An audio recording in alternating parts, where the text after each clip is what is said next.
Hello there, fairy tale lovers.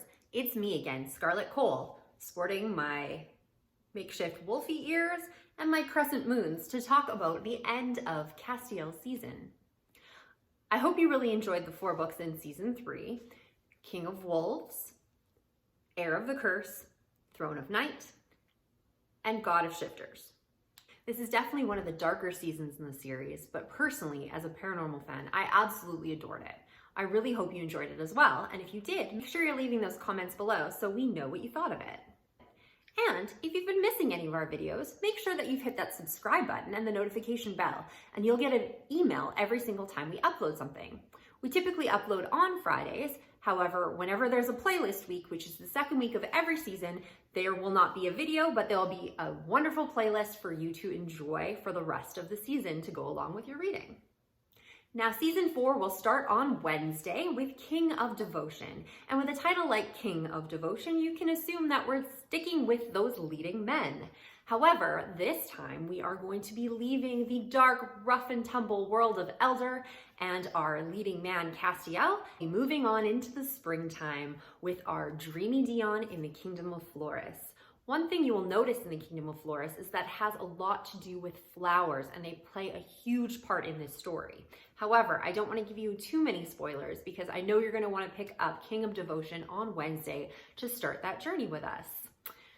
This story is based in the fairy tale world of Rapunzel. However, it is a little bit different than some of the stories that we've had going on so far because our main character is not a prince. We had our few princesses at the beginning of the Kingdom of Fairytales ride, and Castiel is a little bit different as well. However, he is the son of the leader there, so in a way, he's still a prince. This one is very, very different, so I'm hoping you enjoy the twist on this character, even though it does take place right in the castle and with all the wonderful characters there. This season is written by the lovely Emma Savant, who is actually writing 2 different characters in this Kingdom of Fairytales experience. So you will see her again coming later in the fall when we talk about Jackin or Jacon. It just kind of depends on how you want to read that. Anyhow, I'm really excited about this book coming out on Wednesday, and I loved reading these stories, and I hope you love reading them too. However, this leads us to our fan question. The fan question that I have had recently, and I have had it a couple of different times, is do I need to read all the books? I get it. 52 books and committing an entire year to be living in these worlds is a lot. We'd love it if you do, because we've already spent a year living in these worlds, and we're spending this year living in these worlds as well. But I know that it is a huge commitment for a lot of people out there, and it's a lot of books, especially if you're not a Kindle Unlimited reader, and that you are picking them up either in paperback or on your e-reader as a purchase every single week.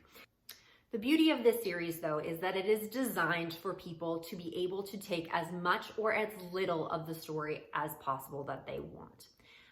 Ideally, there is a story that does go through all 52 books. The characters that you've seen so far, Blaise, Castiel, they will appear in other books later on in the series. There will be interactions between some of these characters that you can look forward to, and the final 4 books will tie all of these things together. However, we do know that it is a huge commitment, and also some people don't like certain fairy tales, and that's okay. So the reason it was written in particular seasons is because each season is a full story. All 4 books will lead into one full story about that character. Yes, there will be Easter eggs into the grander story. Yes, it would be way more awesome if you read all the stories to catch every little thing. But if you have a particular author that you love and you just want to read that, or you have a particular fairy tale that you love and you just want to read that, that's okay too. If you just wanted to read the last 4 Castiel books because you're really into werewolves and that's all you want to commit to, that's fine. And you will get a full complete story between those 4 books. But the only thing I do want to caution though is we have taken these fairy tales on sort of a little bit of twist. Some of them are going to be a little bit more traditional in their style in, it's going to be the prince or princess. It's going to be more of that traditional fairy tale kind of story.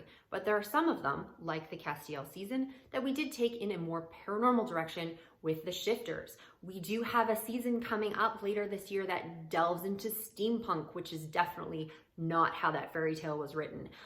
We have a huge twist on some of these characters. So even if you're not a fan of that particular fairy tale, we aren't actually just retelling the same tale over again. These are new stories featuring worlds that you're familiar with. So just because you weren't a huge fan of, let's say, Rumpelstiltskin, it doesn't mean that you can't enjoy the Rumpelstiltskin season, because even though it will be based on characters in that world, it's not retelling the exact same story. That said, the stories are also available for a longer period of time. Let's say you don't have time to be catching up with a story every single week. That's okay. You can catch up later. You can read them in a different order. Obviously, each 4-book set will need to be read in order, but each season could technically be read out of order. However, the larger overarching arc will be a little bit misconstrued there. These books also aren't going away anytime soon. We haven't even released all of them yet, so if you've been busy at the beginning of the year and you're not going to have time to read till summer, or you want to wait till later in the fall till more books are out and you can just spend an entire week enjoying all of those stories, that's perfectly fine. Also, if you want to reread any of these stories, we would love you to do that. So please don't be intimidated by the size of this series. I don't want anybody to be missing out on some of these great stories or stories by some of their favorite authors just because they feel that they have to read all 52 books. You can just read one season and that will be just fine. You will get a full, complete story. You will be perfectly happy with it because these stories are great and the authors are awesome, and I guarantee you will absolutely love it. However, if you are on for the entire ride, please let us know in the comments below because we would love to know who's been sharing this adventure with us. Also, if you're coming to this video late, always leave comments because we do check back on a regular basis to be able to answer them for everyone as well. Furthermore, if you do have any more questions about the series, about our grand prize trip to Las Vegas, which is very exciting, or anything else, you can always leave that in the comments below, and when we do the next season transition, I will be sure to address those questions and concerns for you. Until next week and the start of the brand new season 4 with Deon and King of Devotion, I would like to say see you later. And next week we will get to know a little bit more about our guest author, Emma Savant.